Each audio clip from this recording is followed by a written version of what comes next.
Welcome to the Economist in Your Ear podcast, Dark Chocolate. It's often talked about as this healthy indulgence, isn't it? Like a treat that's also good for you, maybe even therapy. But when you actually look at the science, you have to wonder, is this idea just a bit too good to be true? Are we, confusing a highly processed dessert with actual medicine? Okay, let's really unpack this popular belief. We're going to look right at the evidence behind this health halo that dark chocolate seems to have. Does it actually hold up? It's fascinating, really, how the whole story around one specific compound, these cocoa flavanols, has gotten completely tangled up with the chocolate bar you buy in the store. To get to the truth, we absolutely have to separate what the proper clinical trials were testing, which is a concentrated extract, from what you're actually picking off the shelf. They're not the same thing at all. Right. And the whole basis for these health claims, it hinges on these plant compounds, the flavanols. Now, the most serious evidence, the really rigorous stuff, comes from the Cosmos trial. That was set up to kind of sort out the mess from earlier, smaller studies, right? Tell us what they found. Exactly. The Cosmos trial was, it was the gold standard. A huge randomized trial lasted a median of 3.6 years, over 21,000 people involved. But, and this is crucial, they weren't eating chocolate bars. They were taking daily capsules. Specific cocoa extract capsules with a very controlled dose, 500 milligrams of flavanols. And the main results, the things the trial was actually designed to measure, honestly pretty disappointing. Taking these flavanol supplements, it made basically no difference whether people developed diabetes or had major circulatory problems like heart attacks or strokes, didn't affect cancer rates, or even thinking skills. Okay, but here's where it gets really interesting, isn't it? Because there was something. For anyone wanting that chocolate health story to be true, the data did show a pretty significant drop, what was it, about 27% in cardiovascular deaths for the people taking the capsules. Now that sounds compelling. Makes you want to believe, right? It absolutely sounds compelling. That 27% figure catches the eye, but, and it's a big but, we have to be really careful here, that was a secondary outcome. The trial wasn't specifically set up or, statistically powered to measure that specific thing. And in research, when you look at lots of different things beyond your main goal, you increase the risk that a positive finding is just, luck, a statistical blip. So you can't just cherry pick the one good result when the main stuff, the primary outcomes, were so clearly negative. Pretty much, yeah. It's like throwing a dart many times. Eventually, one might hit a surprising spot just by chance. You wouldn't build a whole health strategy around that one lucky shot, would you? This finding is intriguing, definitely. But it absolutely needs confirmation in other big trials designed specifically to look at mortality before anyone should seriously consider recommending cocoa extract like it's a proven preventative medicine. Okay, let's park that for a second. Let's just imagine, for argument's sake, that the flavanols do have that protective effect. The big question then, the one that matters to, you listening at home, is can the dark chocolate bar in your kitchen actually deliver that dose? Because the data suggests there's a massive gap between that clinical capsule and a retail bar. What kind of chocolate dose are we actually talking about to even get close to that 500 milligrams from the trial? The amount is, frankly, kind of shocking. To get that 500 milligram dose reliably, you potentially need to eat somewhere between 50 grams, that's about half a standard bar, and maybe up to 280 grams of dark chocolate every single day. Wait, 280 grams? That's more than half a pound of chocolate daily. Who's doing that thinking it's healthy? Well, maybe not that extreme, but people trying to get some benefit might be eating significant amounts. And this really brings up the crucial question. Yeah.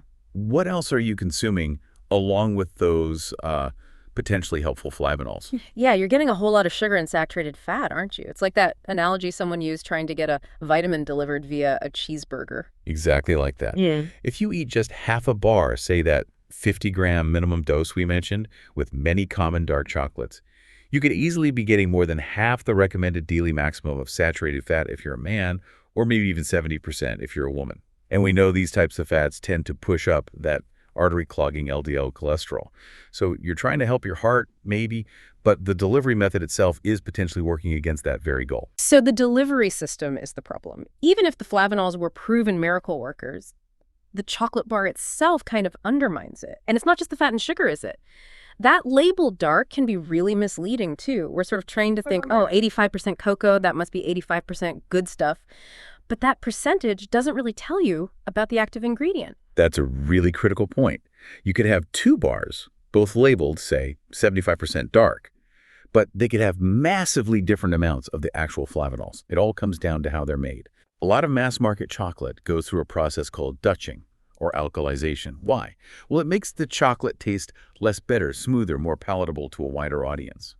But the downside is, this process basically washing the cocoa with an alkali solution, it strips out the flavanols very effectively. They're bitter, so they're often the first thing to go. So, you know those official health claims you sometimes see?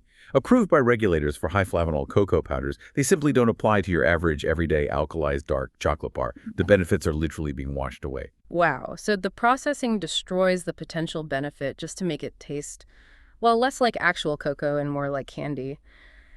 But the concerns don't stop at what's missing, right? There's also the issue of contaminants that might be present in the final bar. The background material mentions something we probably don't think about much when we treat chocolate like a daily health food. Heavy metals. This shifts the conversation, doesn't it? From maybe it doesn't help much to could it actually be harmful? Yes, this definitely needs to be part of your calculation, especially if you're one of those people eating dark chocolate regularly thinking it's for your health. Independent tests, particularly looking at dark chocolate because the metals concentrate with the cocoa solids, have found measurable levels of things like lead and cadmium in some bars. These metals are basically absorbed by the cacao plant from the soil it grows in. It's a natural contamination issue. Okay, but how significant are these levels? Is it just trace amounts or is it a real worry? It's a real worry if the intake is high and frequent. The concentrations found in some tests are high enough that just a single ounce, about 30 grams of certain dark bars, could push you over the strict daily limits set by places like California.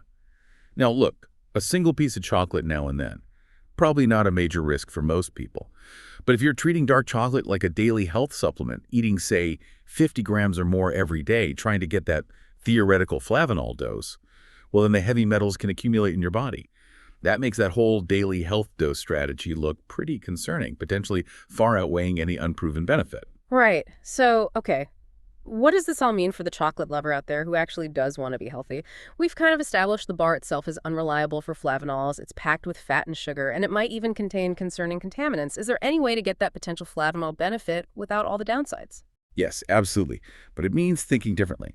If we zoom out, the goal shouldn't really be chasing just one specific compound like flavanols, right? The goal is overall good nutrition. And honestly, the healthiest, most reliable way to get a good dose of flavanols, maybe around that 500 milligram mark, is through eating a variety of fruits, vegetables, nuts, and legumes. They come naturally packaged with fiber, vitamins, other beneficial compounds, and crucially, without the added saturated fat, sugar, or potential heavy metal risk of processed chocolate. Okay, give us some practical swaps then. Easier wins. If someone was relying on dark chocolate for that flavanol boost, what should they reach for instead? Think about whole foods. For example, maybe 2 apples, a handful of nuts, and a good serving of strawberries that gets you roughly into that 500 milligram flavanol ballpark. Plus, you get all the other good stuff, fiber, nutrients, fewer calories. Or, if you like a warm drink, 2 or 3 cups of properly brewed green tea can provide a similar flavanol count. These are known, reliable sources that fit into a genuinely healthy diet. But what if someone is just really set on that cocoa flavor? They love it, they want that fix. What's the smartest way to go about it then? Okay, if you must have cocoa, then skip the finished chocolate bar altogether. That's the main message. Instead, try using natural cocoa powder that means non-alkalized, not Dutched. You can check the label, stir a spoonful into plain yogurt, maybe blend it into a smoothie, or mix it into your morning oatmeal. Another option is snacking on raw cacao nibs. They're basically just crushed, roasted cacao beans.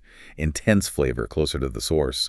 And most importantly, if you are buying a processed product that claims health benefits, look very closely. Seek out those niche brands that actually state the cocoa flavanol content in milligrams per serving on the label. That's really the only way you have any guarantee you're getting what the trials tested. So the big takeaway here seems pretty clear. Chocolate is delicious, enjoy it for the flavor, savor it as an occasional treat, but maybe stop relying on wishful thinking and some very clever marketing for your actual health strategy. Because the real proven benefits you get for your heart and overall health, they come from a consistently good diet, regular exercise, enough sleep. Those things will massively outweigh anything a chocolate bar could possibly do. And here's a final thought to chew on, maybe. Given that these supposed health benefits of dark chocolate are tied completely to a component flavanols that is often deliberately removed during processing to improve taste, and considering the valid concerns over heavy metals in the final product, maybe food labeling should go further. Should manufacturers be required to disclose not just the cocoa percentage, but the actual active flavanol content in milligrams right there on the wrapper? Something for you to consider next time you're looking at those bars. Thanks for listening. Follow us for daily insights into world affairs, and don't forget to like, comment, and share.